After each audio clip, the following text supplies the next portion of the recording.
It's a great pleasure to have with us one of the faculty who teaches in the MLS program and usually teaches the core course, Origins of Modernity, Professor Tom Cook of the Philosophy and Religion Department. He has been teaching at Rollins for quite a while, but he tells me that there are some differences when it comes to teaching in the MLS program. Tom, would you tell us a bit more about that? Well, as I was thinking of this, there are at least three major differences between teaching in the undergraduate program and teaching in the MLS program.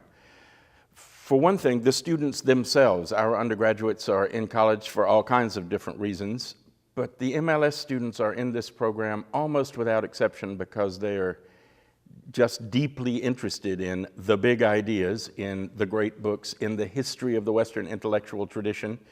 They're looking for a better understanding of that tradition and of themselves as a part of that tradition. And unfortunately, we can't always count on that with our undergraduate students, although we hope that we move them in that direction in the course of their education. So that's one difference, the intrinsic motivation of the students themselves.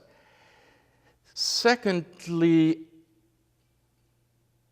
I would have to say one's sense as an incoming faculty member coming into the class. I teach the third of the four core courses in chronological sequence, the Origins of Modernity course. And it's quite interesting. When I come in, I know that these students have read the important great works of the Western intellectual tradition that precede the period that we're focusing on, which begins about 1600. I know they've read Homer. I know they've read Virgil. I know they've read Plato. I know they know something about St. Augustine. It's a very different experience teaching students who you know have that kind of scholarly intellectual background as we begin talking about the Renaissance and the 17th century. It's just a different basis of knowledge that makes for a much richer, I think, and deeper intellectual experience for all concerned. And finally, this is a community of students who have been together for at least two courses, sometimes more, and they know each other. They know what each other thinks. They know each other's positions. They are a community of learners, a community surrounding and focused on ideas. And it's an odd feeling as a professor coming in and feeling like the outsider. Like they're a community, they know each other. I'm the interloper here coming in on their territory. And it's a little scary. On the other hand, it's really rewarding because they're in a position, since they know one another, to take the discussion to a deeper level than would normally be possible, to engage each other sort of almost personally based on their knowledge of one another, and it makes for an atmosphere in the classroom that's something other than merely professional and intellectual. It's really a personal relationship around ideas, around the attempt to understand that great conversation, which is the history of the West.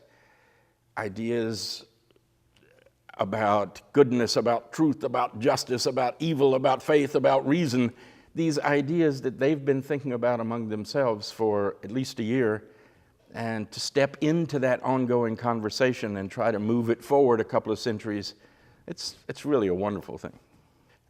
I hope to take a group of students, probably 8 students, to Istanbul, and from there through a tour of Western Turkey, something I've only become interested in myself actually in the last 4 or 5 years, but it turns out this area is rich in history.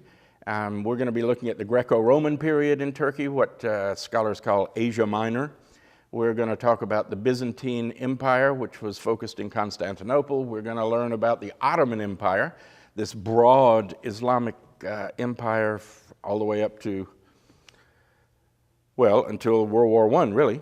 And then we'll talk about the modern Turkish Republic and its interesting position right in the middle of the Arab Spring as a secular democratic nation with a 99% Islamic majority, and talk about those questions of religion and politics that bedevil all cultures, but especially right now in the Middle East with these countries. It's a fascinating place. I'm really looking forward to exploring it with these kids. Kids, wrong word. These adults, some of whom are older and wiser than I, but all of whom are students, as are we all.